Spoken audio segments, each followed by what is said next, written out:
국정감사라든가 행사 때문에 이 유럽, 미국 이렇게 다니면서 새삼 느낀 것이 우리나라의 위상이 밖에 나가서 보니까 정말 선진국 반열에 올랐구나 하는 것을 새삼 다시 느끼게 됐습니다. 지금 세계 정세가 급변하고 있고 또 이렇게 대한민국이 글로벌 선도 국가의 지위에 올라 있는데 그거에 걸맞게 우리의 외교, 대외 정책도 한 단계 업그레이드 돼야 한다. 우리의 국익을 지키는 실리 외교를 하면서 선진국에 걸맞는 또 국제적 책임을 다하는 그런 국가가 돼야 된다 하는 것을 다시 한번 느꼈습니다. 특히 요즘 미중 갈등이 점점 심화되고 있는 상황에서 우리 외교 노선이 새롭게 변화돼야 된다 하는 것을 절실히 느낄 수 있었고요.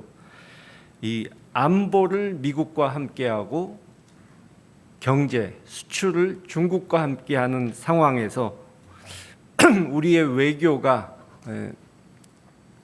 과거와는 달라져야 한다. 진짜 말 그대로 균형 외교, 실용 외교를 할 수 있어야 한다 하는 점을 여러 차례 제가 강조해 왔는데 그 때문에 여기 계신 전문가 여러분들과도 계속 상의를 해왔고 오늘 좀 결실을 보여드릴 수 있을 것 같습니다. 어제 언론에 이런 기사를 봤습니다. 한미 동맹, 주한미군 주둔의 가치가 3,000조가 넘는다. 근데 그 얘기를 뒤집어서 보면은 한반도의 지금 불안한 상황, 남북의 갈등, 핵 문제 이런 것 때문에 우리가 엄청난 코리아 디스카운트를 당하고 있다 하는 뜻이 됩니다. 한반도 평화만 이루어내도 남북 협력 시대만 이루어내도 경제적으로도 우리가 얼마나 큰 이익을 볼 수 있는지를 보여주는 내용이라고 하겠습니다. 제가 방금 말씀드린 대로 여기 계신 전문가 여러분들께서 많은 정책 구상을 위한 노력을 하셨는데 이제 햇볕 정책을 이어나갈 제4기 민주정부의 정책에 좀 반영이 앞으로 돼서 우리 외교가 한 단계 업그레이드 되는 계기가 되기를 바랍니다. 감사합니다. 전반적인 상황 부분들입니다. 아까 대전환의 시기를 말씀을 주셨습니다만 어쨌든 기후 위기 그리고 4차 산업혁명 그리고 이제 코로나 팬데믹에 따라서 새로운 시대, 거대한 이제 전환의 시기들입니다. 그리고 국제 정치에서는 각자 도생이라든지 그리고 이익 경쟁이 심화되는 상황들 속에서 미중의 갈등이라고도 일컬을 수 있는 전략적 경쟁이 심화되고 있는 상황들입니다. 그런 속에서 남쪽에서는 이제 경제에서 잠재적인 성장률이 둔화되면서 성장의 동력이 약화되는 상황들. 남북 간에는 이제 그동안에 70년 동안에 경제력의 격차가 많이 발생했고, 남한 내에서도 인구 구성의 변화가 생기면서 통일에 대한 인식들도 바뀝니다. 그러면 이제 뭔지 모르게 대북 외교 정책에서 새로운 접근법이 필요를 하고, 특히 이제 이념과 체제를 뛰어넘어서 남북 모두에게 도움이 되는 그런 방향으로 정책을 전환할 필요가 있습니다. 기회 요인과 제약 요인을 점검을 해보면은 제약 요인은 아무리 뭐니 해도 한반도에서는 결국 북핵 문제 그리고 북핵 문제와 바로 연동되어 있는 고강도 대북 제재 문제가 있을 겁니다. 다만 기회 요인이라고 한다 그러면은 바이든 정부는 트럼프 정부와는 달리 사실상의 단계적인 접근을 하고 있고, 남북은 지금 대화가 오래 단절된 상태입니다만은 그럼에도 불구하고 남쪽에서는 종전선언을 추진을 하고 있고 북한에서는 조건부이긴 합니다만 긍정적인 반응을 보이고 있는 것과 같이 평화의 끈을 놓지 않고 있는 상황들입니다. 그럼 결국 이제 어떻게 해야 되느냐? 한반도 평화 구축이 결국 무엇보다도 우선적으로 추진돼야 됩니다. 그러면서 우리의 안보를 위협을 하고 경제 성장을 가로막아온 분단과 대결의 구조를 근본적으로 변화시킬 필요가 있다고 봅니다. 아까도 말씀드렸듯이 이제 통일 분야와 외교 분야의 정책 구상들인데 각각 5개 정도로 나누어 봤습니다. 그러니까 첫 번째 통일 분야는 뭐니 해도 한반도 평화 정착을 위한 것이고, 그것은 결국 북핵 문제의 그러니까 실질적인 해결들입니다. 아신 바 마찬가지로 2019년 2월 말 하노이 북미 정상회담이 결렬된 이후에 북핵 협상은 이제 교착 상태를 지속하고 있습니다. 그리고 이제 북미 간의 그 입장 차가 워낙 크기 때문에 앞으로도 협상이 언제 재개될지, 그리고 협상이 어떻게 실질적으로 진전될지 불확실한 상황들입니다. 그리고 이제 바이든 정부 입장에서는 당연히 이제 북핵 문제가 아직은 우선순위가 낮고, 그리고 아직 바이든 정부는 북핵 문제에 집중할 여력이 없어 보입니다. 근데 이러한 상태를 방치를 할 경우에 한반도 불안정의 상태는 지속될 것 같습니다. 결국 그래서 한국이 적극적으로 나서야 되고, 따라서 북핵 문제에서 주도성을 강화를 해야 될 것 같습니다. 물론 이제 현재 남북 관계는 경색 국면이기 때문에 일단 특히 남북 간의 신뢰가 많이 깨어진 상태이기 때문에 신뢰를 이제 회복을 하는 그러한 일들부터 시작을 해야 됩니다. 남북 간의 기존의 합의를 했으나 이행되지 못했던 것들에 대해서 특히 제재 국면에서도 할 수 있는 것들, 특히 북한이 지금 현재 가장 고민하고 있는 코로나 문제를 비롯한 보건 의료 분야 협력, 그리고 인도적 지원 협력을 시작을 해서 제재 국면의 제재의 대상이기도 한 개성공단 문제 부분들에 대해서 어쨌든 국제사회로부터 제재를 면제를 획득하기 위한 노력들이 필요할 것입니다.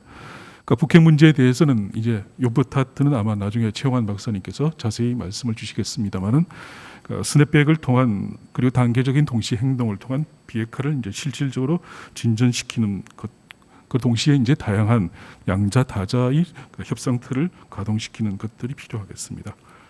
아울러 이제 군사적인 분야에서는 바로 지금 11시 10분에 민주당의 국방 쪽 분들이 기자회견을 한다고 하죠. 윤석열 후보가 9.19 선언에 대한 파기의 가능성까지도 지금 거론하고 있는 부분들인데, 어쨌든 9.19 합의를 통해서 남북 간의 군사 합의가 이루어졌습니다만은 일부는 시행이 되고 이행이 되었습니다만은 군사 공동위원회 같은 것들은 아직 합의는 이행되지 못한 상황들입니다.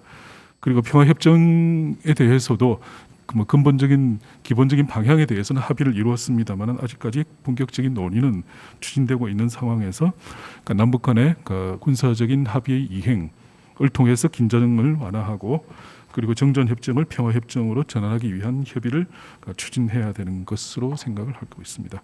이제 국익 중심 실용 외교 혹은 국익 중심 균형 외교라고 하는 것이고, 그리고 이거는 이제 이웃국가 설린 외교입니다. 아까 의원님들이 다 말씀 주셨듯이 어쨌든 현재 우리나라의 위상은 높아졌습니다. 또 한편으로는 어쨌든 미중 전략적 경쟁이 심화가 되고, 그리고 코로나 이후에 이른바 글로벌라이제이션 자체가 지금 많이 흔들리고 있습니다. 자국 중심주의, 네이션 퍼스트가 지속되면서 일종의 각자 도생, 이익 경쟁이 이제 심화되는 이런 속에서 결국 우리는 어떻게 나침판을 찾아야 될 것인가라는 부분들입니다. 그럼 결국 이제 국익 중심 실용 외교 부분들이죠. 한국이 미국과 중국 어느 한쪽을 선택하기보다는 미국과 중국이 한국과 협력을 선택하도록 만드는 부분들입니다. 당연합니다만 미국은 유일한 동맹입니다. 그 무엇과도 바꿀 수 없는 동맹이고, 따라서 동맹을 당연히 효율적으로 고도화할 필요가 있고, 중국과는 전략적인 협력 관계입니다. 미중 어느 한쪽만 선택해서 운신의 폭을 제약할 필요는 없습니다. 오히려 미국과 중국이 한국과의 선택을 할 수 있도록 만드는 것이 유능한 외교라고 봅니다. 더욱이 한국은 미중과 다양한 분야에서 협력을 할 수 있는 위상과 능력을 보유하고 있습니다. 이제 한미 동맹, 그리고 한중 관계, 그리고 한일 관계에 대해서는 이제 각각 이후에 발표를 주시겠습니다만은, 한미 동맹에 대해서는 당연히 이제 호혜적인 관계가 중요할 것이고, 한중 관계는 미래지향적인 관계들, 그리고 한일 관계는 투트랙에 기반한 실용적 한일 관계가 중요할 것으로 보입니다. 한러 관계도 다방면에 걸친 소통이 필요할 것으로 보입니다. 동아시아 전반에 대해서는 이제 포용적이고 공정한 질서가 중요하다고 봅니다. 특히 이제 그 강대국 권력 정치라든지 그 배타적인 민족주의 그리고 이제 특정 국가를 배제하려는 움직임은 곤란하다. 영내의 모든 국가들이 참여하는 포용적이고 공정한 동아시아 질서가 중요해서 동북아 다자 안보 협력의 발전을 주도를 하는 것이고, 그리고 이제 지역 내 여러 가지 형태의 이제 다자 협력들, 조그만 다자 협력체를 구축하는 것이 필요하다. 한중일, 한미일, 남북중, 남북러 같은 부분들입니다. 그래서 이제 지금은 뭐 있긴 합니다만은 그 기능이 많이 좀 애매하게 된 한중일 협력 사무국을 이제 활성화시키고 동북아 협력 증진을 위한 다양한 의제를 발견할 필요가 있습니다. 또 하나 이제 그러한 그 주변 사강 그리고 동아시아뿐만 아니라 전 세계를 대상으로, 아까 이제 한국의 위상이 이제 그만큼 높아졌기 때문에 어쨌든 뭐 동남아, 인도, EU, 중남미와 같은 지역들, 그런 지역들을 대상으로 이제 각각의 그 지역 전략들을 추진할 필요가 있는 것이고, 그러니까 신남방, 신북방도 이제 계속 추진할 필요가 있습니다. 특히 이제 신남방 같은 경우에 좀 더 이제 힘을 넣을 필요가 있고, 신북방 같은 경우는 이제 한반도 평화 체제 구축과 좀 연계해서 북방 경제 활성화 차원에서 접근하는 부분들입니다. 신유럽 같은 경우는 이제 유럽이라는 것이 당연히 이제 미국의 핵심 동맹국이 다수 포진하고 있다는 점들, 그리고 EU가 이제 뭐 탄소 중립, 기후 변화에 대한 대응에서 제일 빠르게 대응을 하고 있죠. 그래서 이제 그린 뉴딜이라든지 디지털 뉴딜을 함께 할 수 있는 그런 파트너라는 측면들입니다. 그리고 이제 신중남미 정책이고, 그리고 이제 글로벌 지역에서 빼놓을 수 없는 것이 결국은 선도 국가로서의 그 역할을 다하기 위해서는 ODA 부분들이 중요할 것입니다. ODA 예산을 지속적으로 이제 증액을 하고 ODA를 지방 정책, 청년 정책과 연계하는 부분들입니다. 외교에서도 이제 국민들이 체감 부분들, 그러니까 나의 삶이 나아지는, 어쨌든 국민의 생활을 개선할 수 있는 경제 외교 부분들입니다. 특히 뭐 조금 멀게는 이제 코로나 이후에, 그리고 조금 가깝게는 미국의 그러한 그 정책들, 미중 전략적 경제들, 그리고 가깝게는 요소수 문제에서부터 언제부턴가 이제 경제 외교라는 말이 되게 시대의 화두로 떠올랐습니다. 그런 경제 외교를 이제 추진하기 위해서 어떻게 할 것인가라는 부분들이 이제 컨트롤 타워 이야기를 많이 하십니다. 어쨌든 이제 경제 안보를 총괄할 수 있는 컨트롤 타워를 획기적으로 강화를 해야 될 것이고, 그리고 이제 공급망 문제죠.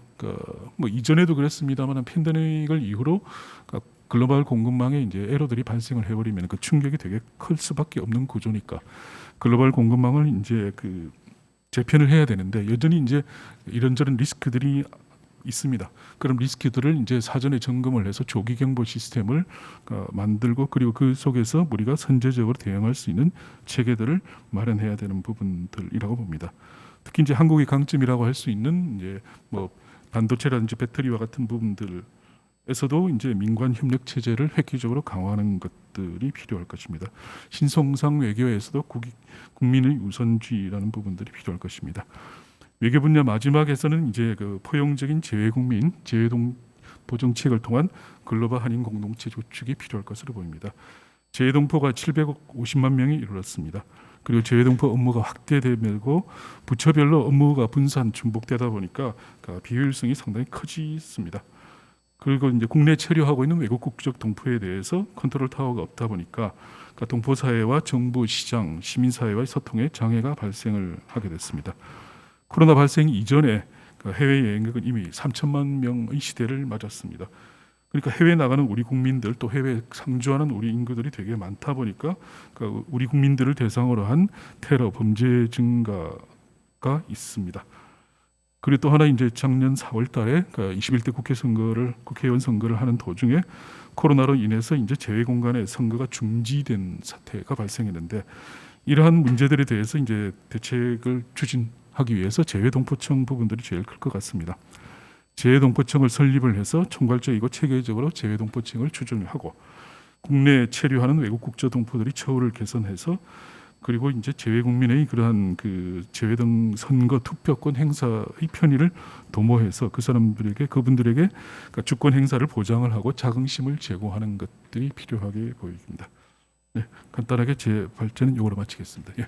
한국 전쟁은요, 그 해방과 냉전 이후에 아주 긴 그 이 대결의 악순환 구조였고요. 또 가끔 한 번씩 김대중 대통령이 께서 6.15 선언을 하신 이후에 또 노무현 대통령께서 남북 정상회담을 한 이후에 또 평창에서 남북이 만난 이후에 이렇게 평화와 경제가 선순환하는 이런 시간이 너무 짧았습니다. 대체로는 이 냉전 반공주의, 다시 말씀드리면요, 분단을 통해서 이익을 갖는 사람들이 계속 분단을 고착화시키려고 하는 거고, 평화를 통해서 이익을 얻으려고 하는 사람들이 힘이 세지는 않았던 것 같습니다.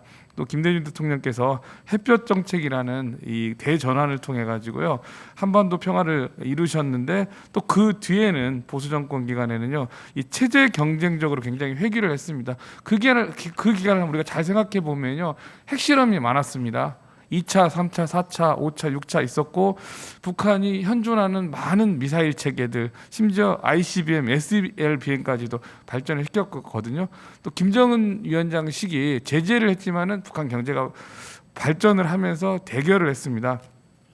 문재인 대통령 시기에는요, 평화 프로세스, 한반도 평화 프로세스를요, 이 김대중 노무현 정권에 이어가지고 승계를 하셨지만은 또 이게 많은 문제가 있어가지고 또 그 한계는 있었습니다. 전체적으로 정책적인 성공은 있었지만은요, 국내외 여건상 앞으로 나아가는데 또 한계는 있었습니다.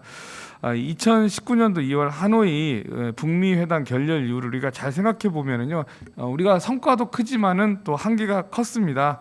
또 개성, 금강산, 또 도로철도가 합의는 했지만은 이행이 거의 없습니다. 실제로 이런 분야들은 이 제재와 어떻게 보면은 미약하거나 상관관계가 적은데도 불구하고 협력이 굉장히 부족한데요. 그 기간 동안에 앞에서도 양문수 교수님 말씀하셨지만은요, 미중 전략 경쟁이 심화가 되고요. 현재 미국은 5대양 6대주에서 글로벌 군사훈련을 하고 있고, 또 중국과 러시아는요, 이 일본 열도를 이렇게 한 바퀴 도는 자유의 항행 작전이라든가, 또 중앙아시아에서 육군을 동원해가지고 군사훈련을 하고 있습니다. 이러한 구조적인 문제 때문에 한반도 평화 프로세서가 이게 진전이 되는 데는 또 한계가 있었던 것도 사실이고, 또 이 미국의 이 많은 부처 간의 이견도 요인이 있었던 것 같습니다. 그러면은 이러한 이 현황과 문제점을 어떻게 극복해야 되느냐의 문제에 있어서 이 지도자의 결기도 중요한 것 같습니다. 우리가 미국하고 잘 타협도 해야 되지만은요, 또 우리가 그 지도자가 어떤 부분에 대해서는 우리의 정책이라든가 요구를 갖다가 관철시킬 수 있는 능력이 중요하지 않나, 이렇게 생각이 됩니다. 제가 생각하기에는요, 이 가장 좋은 중요한 시점 중에 하나가 임기 초가 아닌가라고 생각을 해요. 임기 초는 어쨌든 간에 이 그 대통령의 지지율도 높고 국민적인 합의도 있고, 또 이 임기 초에 높은 이 그 정부와 국회에 이 합의할 수 있는 이 1, 2년간의 시간 동안에 많은 것을 좀 이룩해야 되지 않나, 이렇게 생각을 하고요. 특히나 이 제재 외의 부분들은 좀 불도저처럼 밀어붙여야 되는데, 또 어떤 후보는요, 뭐 이렇게 남북미 뭐 이렇게 연락사무소도 만든다고 하다가 뭐 그 북한과 이렇게 그 비핵화 없이는 어떠한 정책도 실행할 수 없다, 오락가락하는 이런 내용으로는 어떠한 일도 할 수 없습니다. 아주 완결되고 결기 있는 지도자만이 이 정책을 실천할 수 있지 않을까라고 생각이 됩니다. 몇 가지 간단하게 이 정책적인 그 아이디어를 말씀을 드리겠습니다. 국민 통합이 되면은요, 일상적인 이 품격 있는 소통을 남북 간에 해야 됩니다. 지지율이 높은 시기에 삼통도 해야 되고요. 또 시민사회에 이런 역량을 갖다가 인정을 해가지고 시민사회가 남북 대화하는데도 적극적으로 협력을 해야 됩니다. 또 통일부가 일부에서는 남북협력부로 독일처럼 바뀌면 좋겠다라고 하는데, 저는 동의를 합니다. 이 통일부가 남북협력에 집중하는 부서로 좀 격상이 되지 않으면은 좋지 않을까, 이렇게 생각이 됩니다. 또 그 북한에 대해서 끌려가는 것보다는 이게 북한에 대해서 또 북한이 문제를 일으키면 항상 단호한 말을 할 수 있어야만이 국민적인 지지를 얻지 않을까라고 생각을 합니다. 뭐 제가 생각하기에도 이 스냅백 전제로 단계적 동시적 해법 외에 다른 방법은 없는 것 같아요. 우왕좌왕 해가지고 뭐 핵을 배치를 한다, 또는 나토식 핵 공유를 한다, 이런 말을 하다가도 어느 날은 뭐 또 남북 대화를 하겠다, 이렇게 우왕좌왕하는 방식은 안 됩니다. 일관되게 정책적인 이런 의지를 갖는 방식을 가져야 된다. 뒤에서 제 생각인데 최영환 교수님께서 자세히 말씀을 해주실 거라고 생각이 됩니다.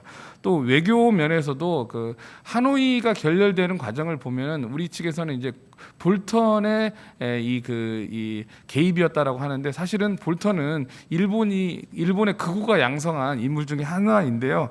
다시 말씀드리면은 미국의 대통령만 설득한다거나 미국의 의회만 설득하는 게 중요한 게 아니라 전방위적으로 우리의 그 평화 경제 외교를 갖다가 설득을 해야 되고 또 일본과도 관계를 굉장히 잘해야만이 더 이상 방해를 하지 않는 것도 중요하지 않을까라고 생각을 합니다. 김대중 대통령께서도 옛날에 그 1동맹 3전략 협력을 해야 된다라는 말씀을 하셨습니다. 1동맹 3친선 체제.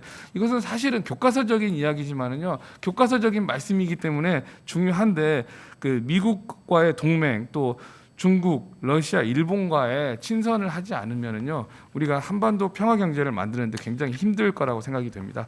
마지막으로 관계국 모두에게 이익이 돼야 됩니다. 북한 개발이라든가 북한과 협력이 마치 한국에만 이익이 된다 이런 프로파간다를 하면 안 됩니다. 그 북한에 대한 이 인프라라든가 또 개성공단과 같은 많은 공단들이 들어섬으로써 이 세계 경제의 동력이고 미래 성장 동력이 돼야지요. 이게 무슨 이게 한국만 이익을 된다 이런 이미지를 가지면 안 된다라고 생각을 합니다. 또 경의선, 동해선, 또 철도 도로 연결을 통해 가지고 한반도가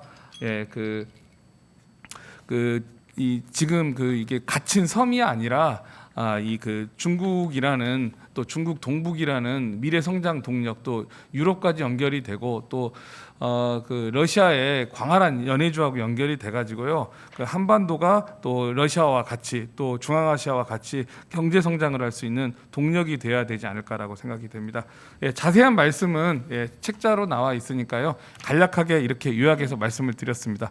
사실 이제 북한 핵 문제는 지금 현재 상황을 냉정하게 보자면 핵 폐기론에 대한 회의론이 굉장히 증가하고 있는 게 사실이지만 뭐 정책적 측면에서 아무리 어려워도 또 포기할 수 없는 과제가 북핵 문제이기도 합니다. 뭐 북핵 문제와 관련된 여러 가지 딜레마가 있는데 그 중에 하나가 사실 민주정부의 임기와 그리고 그 북핵 폐기 소요 시간 간의 불일치가 발생하고 있고 그게 지속적으로 북핵 문제를 악화시키는 중요한 원인 중에 하나였다고 생각합니다. 우리 같은 경우 5년, 미국도 길어야 8년이기 때문에 사실 민주국가에서는 정권이 교체될 때 새로운 정책으로 바뀌는 건 어쩔 수 없는 것이고요. 우리가 그것을 바꾸겠다 생각할 수는 없을 것 같고 그렇다면 결국에는 정권을 넘어서 지속 가능한 정책이 만들어져야 되는데 논리적으로는 어떤 정책에 대해서 국민들의 지지가 정권을 넘어 지속될 때 정책의 지속성이 확보 가능하다고 생각합니다. 결국에는 그 국민의 지지를 이끌어내기 위해서는 성과로 설득할 수밖에 없을 것이고 지금까지 많은 합의들이 있었지만 성과로 설득하지 못했다라는 것에 대한 반성이 있어야 되지 않을까라고 생각합니다. 그렇게 시작하면 결국에 우리가 최종적으로 추구하는 건 완전한 비핵화겠지만 1차적으로 추구해야 될 것은 초기 단계 목표를 얼마나 현실적으로 설정을 하고 초기 단계에서 성과를 창출할 수 있느냐가 좀 과거와 다른 접근과 관련돼서 제일 중요한 문제가 아닐까라고 생각을 합니다. 그래서 그 준비된 자료에 있는 것처럼 몇 가지 원칙을 적어놨는데요. 일단 첫 번째는 협상 성공을 위한 우호적인 환경 조성의 문제입니다. 이 문제는 첫 단추를 어디에서 어떻게 깰까의 문제인데요. 일단 단기적으로 보면 북한은 지금 이제 이른바 적대시 정책 그리고 중대 과제 해결을 앞에 내세우고 있고 미국 같은 경우에는 아직 그 구체적으로 이야기하고 있지 않지만 협상에 들어가면 결국에는 북핵 폐기의 진정성 그리고 북핵 폐기의 범위 엔드 스테이트를 먼저 내달라라고 이야기를 하는 것인데 양자 입장이 모두 다 불신에 기초하고 있고 해결이 어려운 문제를 입구에 놓아서 문제의 진전을 막는 상황이 계속 반복되고 있다고 생각합니다. 이것은 이제 불신에 기초하고 있기 때문에 이것을 무시하고 갈 수는 없을 것이고 해결이 어려운 문제가 있다면 이거는 장기적으로 협의하는 구조를 만들어서 지속적으로 협의를 하되 그것이 그 초기 단계 진전을 가로막지 않도록 관리할 수 있는 방안들을 마련해야 되겠다라고 생각을 합니다.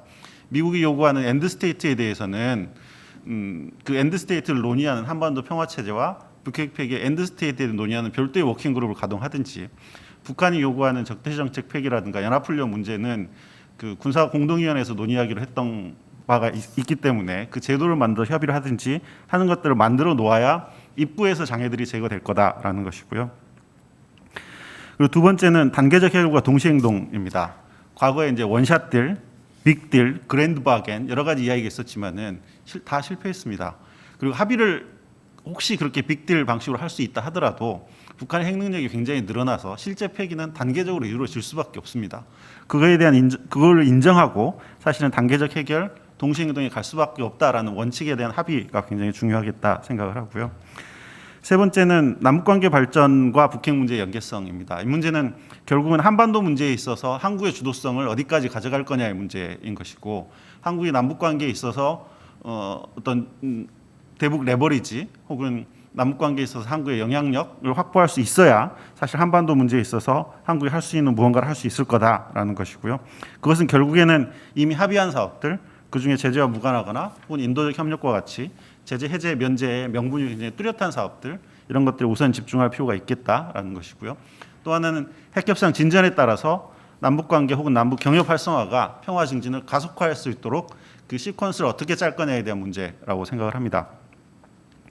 그리고 세 번째는 한미 그리고 한중 협력의 문제입니다. 지금 지난번 그 9월 말 북한 시정연설에서 김정은 위원장이 이야기한 것처럼 지금 북한이 인식하는 국제관계 구조는 신냉전입니다. 우리로서는 굉장히 좀 실망스러운 인식이었는데, 어쨌든 북한이 현재 상황을 신냉전으로 인식하고 미중 갈등 구조에서 확실하게 중국 편에 섬으로 해서 미국의 압력을 분산하겠다, 이런 입장을 가지고 있으면 북핵 문제 해결은 굉장히 요원해질 수밖에 없습니다. 이런 상황에서 대미 편승 외교라든가 이런 식의 방식은 북핵 문제 해결을 더욱 어렵게 만드는 구조이기 때문에 한미와 한중 관계 사이, 한미 관계와 한중 관계를 동시에 잘 관리할 수 있는 방안들, 그것이 완전한 비핵화로 가는 어렵지만 가장 확실한 길이라고 생각을 합니다. 그리고 마지막으로는 협상 틀의 다양화 중층화 문제인데요.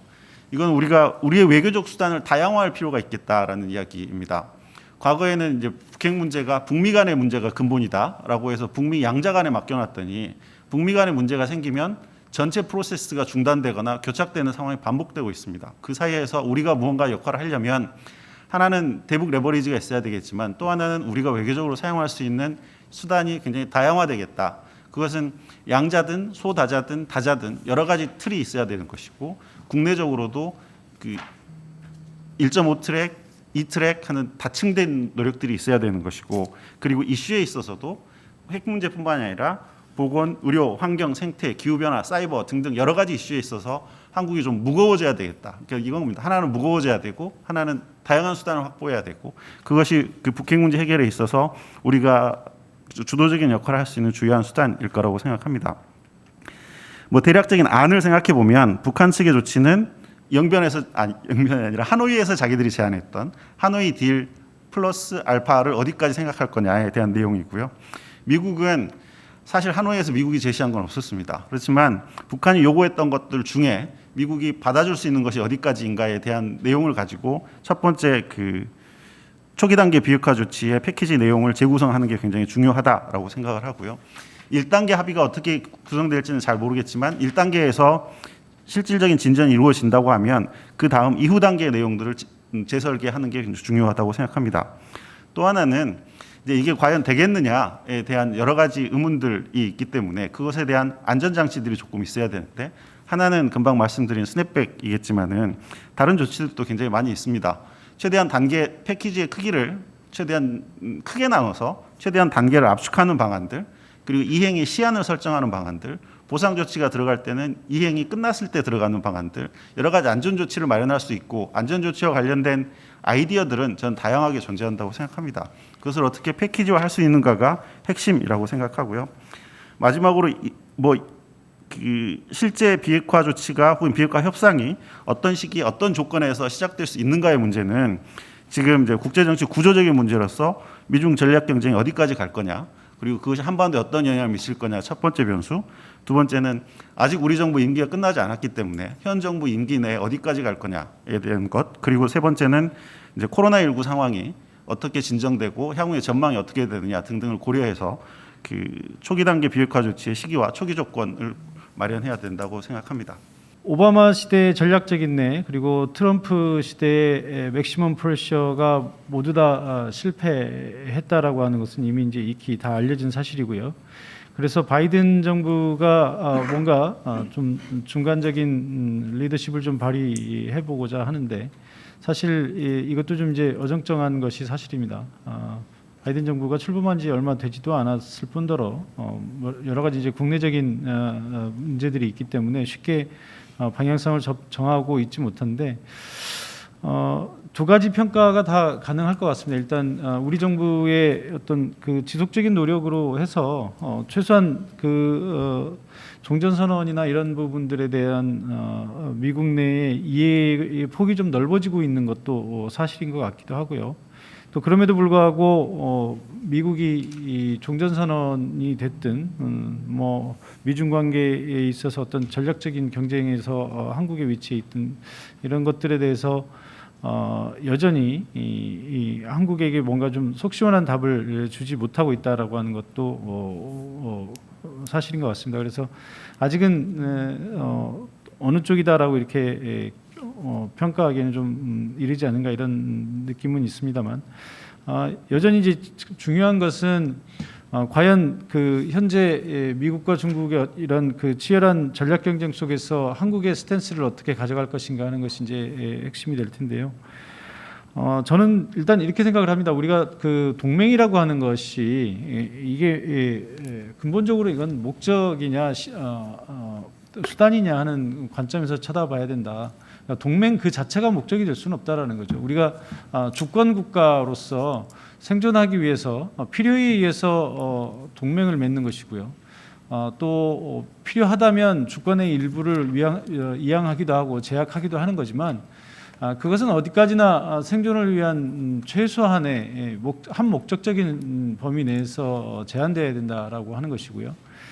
뭐 잘 아시다시피 한국 전쟁 와중에 이승만 대통령이 뭐 독단적으로 이 작전 통제권을 미국에게 이양한 것이 이 전작권 논쟁의 이제 시발점이 되었던 거고요.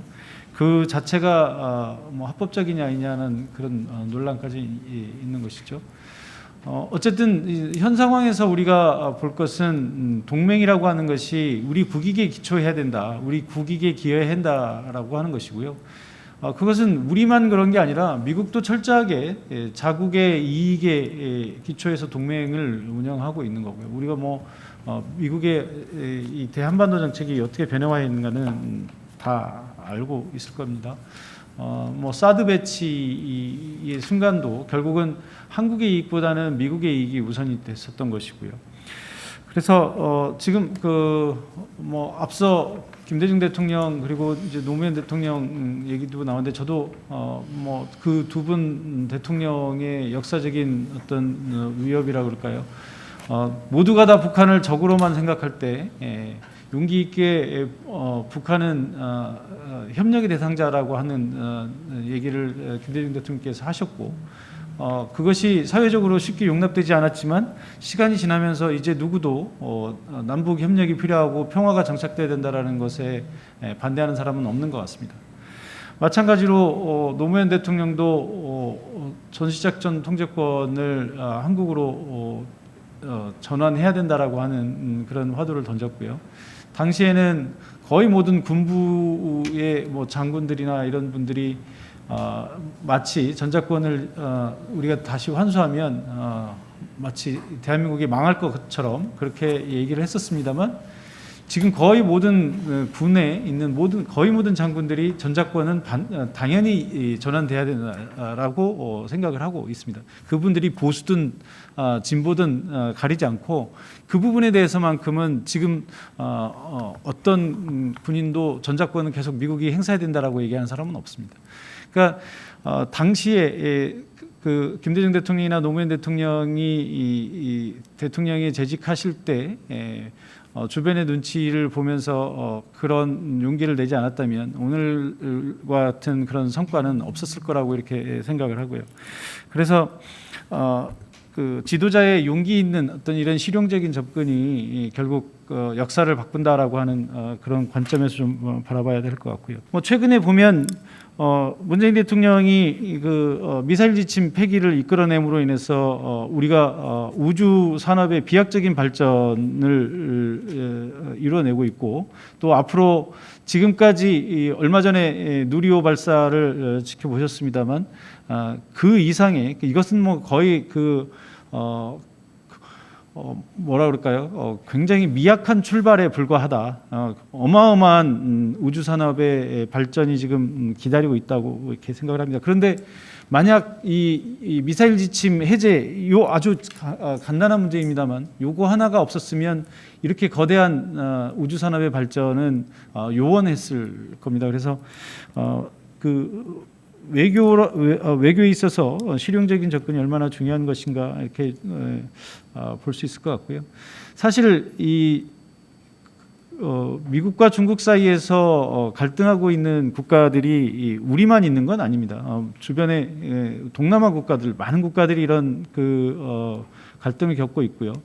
그 중에 이제 몇 나라를 좀 말씀드리면 베트남이나 필리핀, 대만, 뭐 일본도 마찬가지입니다. 이런 나라들의 그 전략들을 대응 전략들을 보면 베트남 같은 경우에는 경제와 안보 이슈를 분리하는 안보 경제 분리형 해칭 모델을 활용하고 있고요.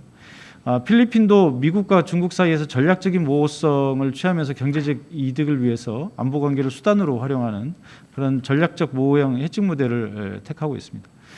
대만은 이제 워낙 그 중국과의 대립 상황에서 워낙 능력의 격차가 워낙 크기 때문에 민주주의 규범과 가치를 강조하는 안보 규범 동맹 모델을 취하고 있고요. 일본은 잘 아시다시피 미일 동맹을 기반으로 하는 동맹 다자주의 결합형 지역 전략을 추진을 하고 있습니다. 여기 이 네 가지 이 사례들이 다 우리에게 주는 이제 함의가 있는데요. 베트남과 필리핀의 해징 전략에서는 어느 한쪽에 일방적으로 편승하거나 다른 한쪽을 적대시하는 그런 우둔한 전략이 아니라 유연한 외교 전략이 효과가 있다라는 것을 우리가 확인할 수 있고요. 또 대만의 사례에서는 물질적인 능력 이런 것뿐만이 아니라 우리가 가진 소프트 파워들 이런 것들을 활용한 규범과 가치의 외교가 필요하다는 것을 알 수 있고요.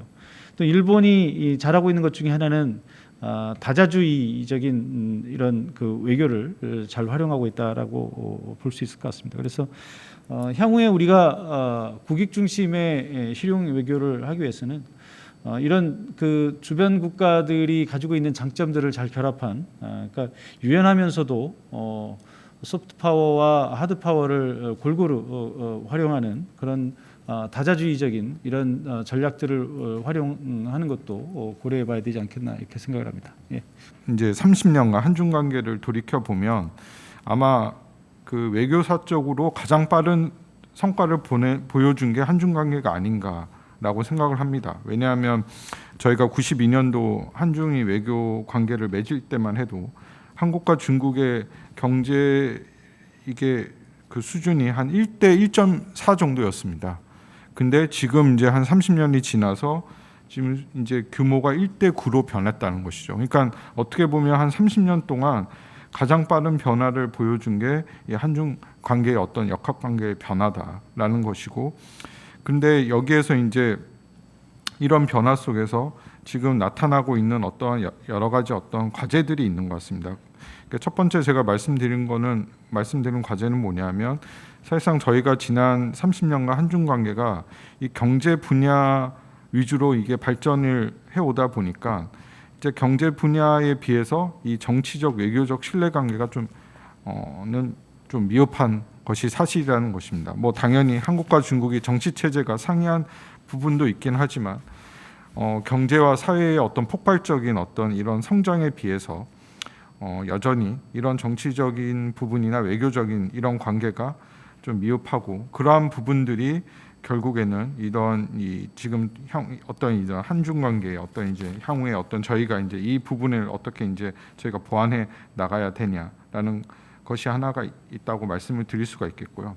또 하나는 이제 이 한중 관계가 이제 30년 동안 발전을 해오면서 제가 말씀드린 것처럼 처음에 이제 92년도 한중 관계 수립할 때만 해도 우리의 경제 규모와 중국의 경제 규모가 별 차이가 없었는데 지금 중국의 경제 규모가 한국의 경제 규모의 한 9배에서 10배 정도 커지면서 사실상 중국도 산업의 고도화가 됐습니다.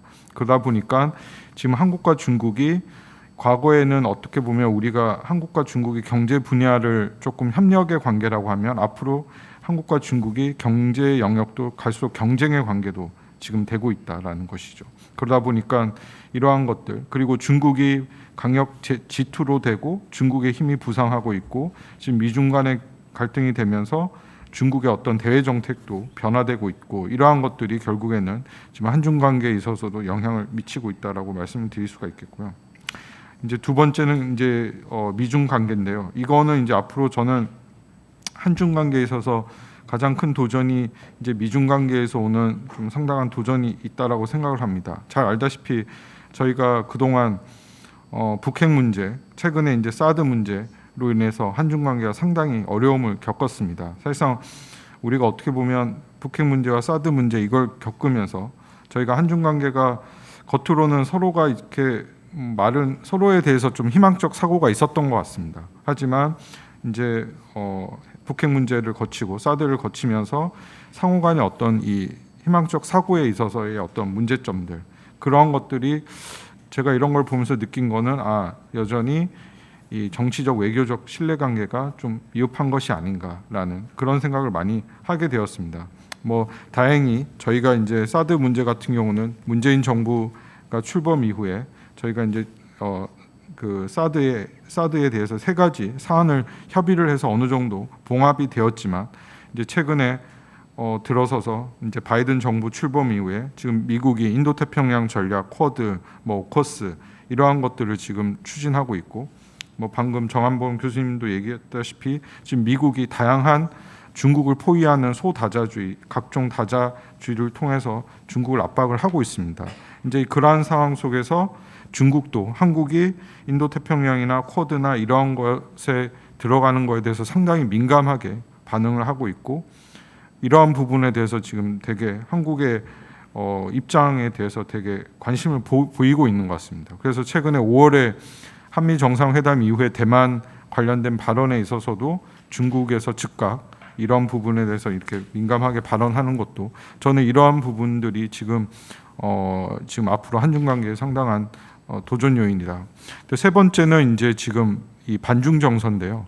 지금 한국과 중국, 뭐 중국보다는 한국 내에 이 반중 정서가 좀 확산되고 있다는 것이죠. 그거는 뭐 사드 이후에 특히 올해 들어서 뭐 한복 김치 논란 그리고 뭐 한국 전쟁, 한미 원조, 코로나19 미세먼지, 뭐 동북 공정, 역사 문제 이러한 것들이 특히 젊은 세대를 통해서 상당히 좀 한국 내 반중 정서가 많이 확산되고 있고 이러한 이 반중 정서가 결국에는 한중 관계에 있어서 어떤 정책을 추진하는 데 있어서 상당한 좀 어려움을 좀 주고 있다라는 것도 부인할 수 없는 사실입니다. 두 번째는 이제 경제 무역 부분인데 아까 말씀드렸다시피 지금 한중 간에는 이제 이 경제 영역이 서로 간에 이제 경쟁 구도도 점차 가고 있습니다. 그렇지만 지금 미중 간의 어떤 전략 경쟁 속에서 지금 미국이 뭐 화웨이라든지 반도체 이런 부분에 대해서 중국을 압박하고 있기 때문에 또 중국 역시 4차 산업이라든지 포스트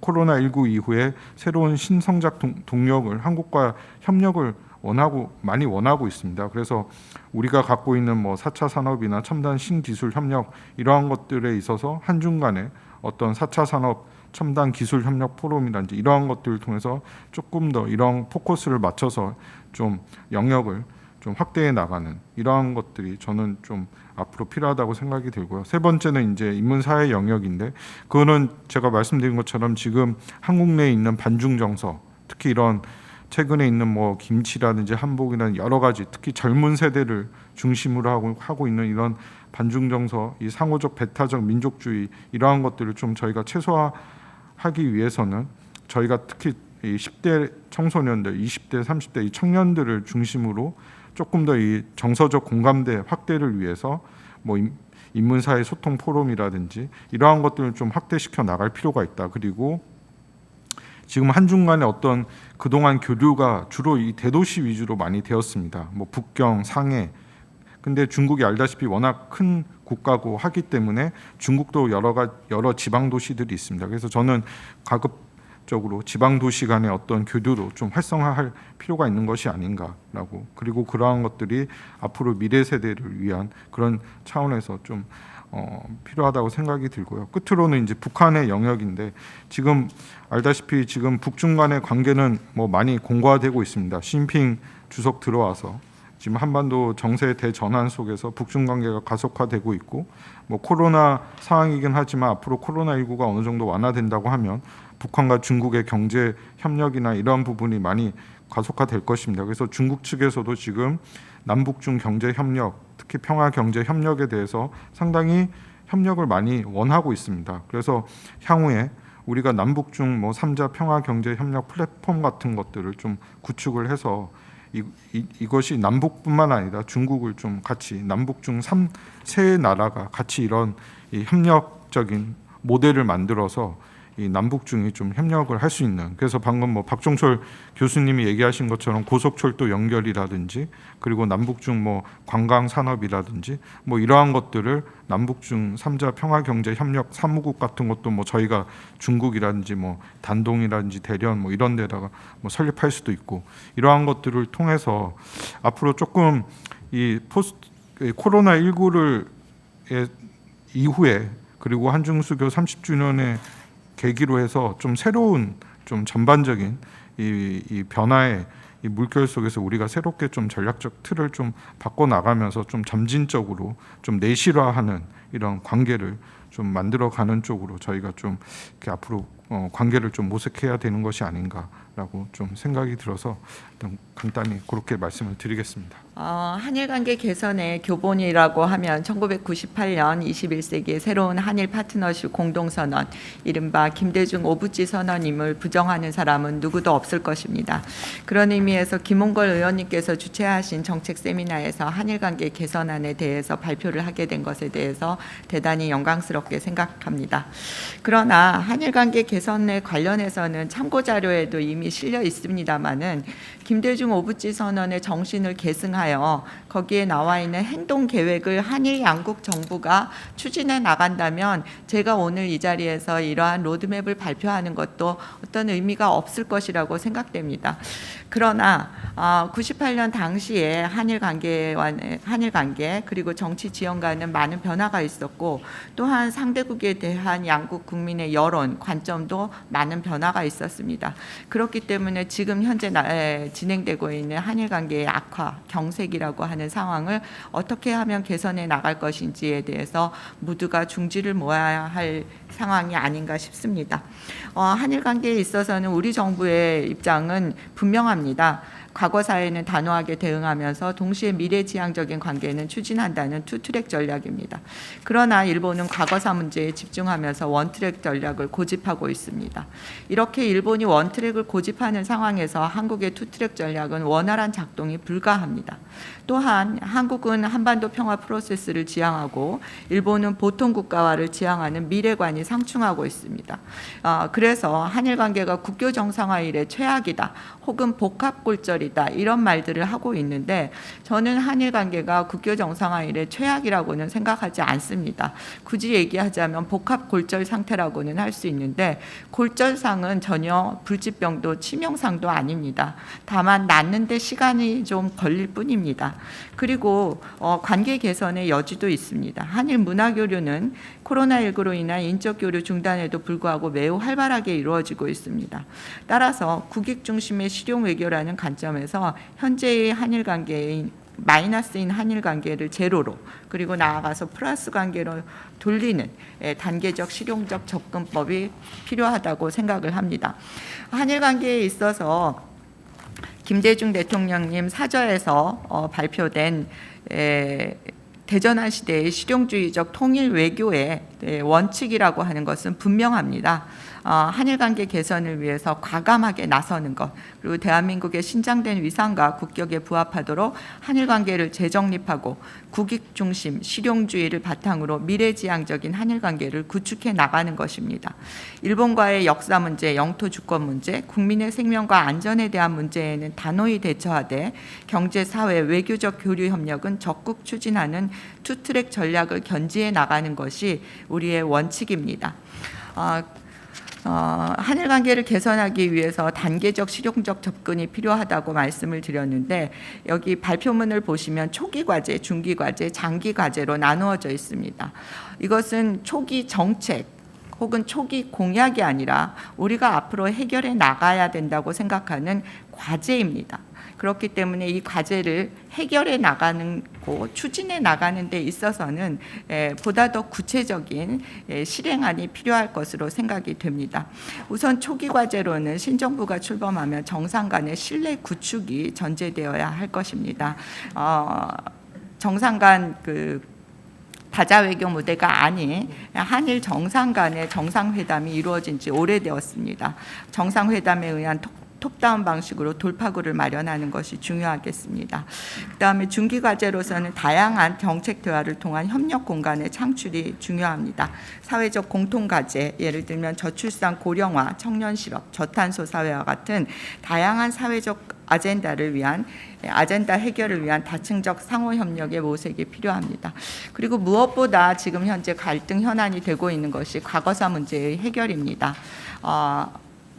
그랜드 박연과 같은 대타협에 의한 해결이 아니라 일본군 위안부 및 강제징용 피해자 문제의 해결은 신정권 내에 충분한 시간을 가지고 반드시 해결해야 할 중기 핵심 과제이며 한일의 미래는 일본의 과거사에 대한 통절한 반성과 사죄에서 비로소 재출발할 수 있다는 대전제하에 일본 총리의 사죄 재확인을 전제로 진실규명, 기억과 위로, 추모와 연대 원칙하에서 해법을 추구해 나가야 할 것입니다. 다음 장기 과제이면서 지속적으로 추구해야 되는 과제는 적극적 공공외교 추진과 문화교류, 인적교류의 확대입니다. 이러한 공공외교의 추진을 통해서 일본 내 대한국 인식의 개선 및 비우호적 여론의 해소가 필요할 것입니다. 또한 역사 문제에 대한 일본의 암묵적 행동 규범의 확립과 준수입니다. 일본은 민주당 정부 하에서는 이른바 다케시마의 날 행사에 정부 요인을 파견하지 않았고 한국의 불법 점거라는 표현도 사용하지 않았습니다. 그러나 자민당 정부 하에서는 점차 이러한 부분들에 대한 것이 강화되어 있고 정치인 및 강요의 야스쿠니 신사 참배도 이루어지고 있습니다. 이러한 부분들에 대한 일본의 암묵적 행동 규범을 확립하고 준수할 필요가 있을 것입니다. 그리고 마지막으로는 98년에 21세기 새로운 한일 파트너십 공동선언의 정신을 계승하는 새로운 공동선언의 발표까지도 염두에 둘 수 있을 것입니다. 그러나 세 번째의 이러한 공동선언이라고 하는 것은 초기 과제, 중기 과제가 해결되었을 때 비로소 마지막 단계에서 그 초중기 과제의 실현을 전제로 채택을 고려해 볼 수 있는 것이고요. 만약에 이것을 채택한다면 이것은 제 개인적인 제안입니다만 김홍걸 의원님이 계시는 앞에서 사실 1998년 한일 파트너십 공동선언 이후에 김대중 대통령님께서는 일본 대중문화에 대한 개방을 단행하셨습니다. 이후 4차에 걸쳐서 단계적 개방이 이루어졌으나 지상파 방송에서의 일본 드라마 방송은 여전히 미해금 상태에 놓여 있습니다.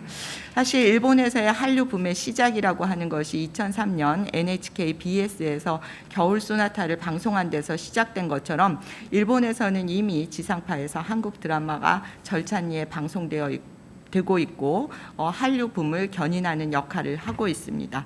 따라서 만약에 새로운 한일 관계 구축을 위한 새로운 공동선언이 채택된다면 그에 대한 상징적 조치로서 일본 대중문화의 전면 해금을 제안해 볼 수도 있지 않나 하는 생각을 가져봅니다.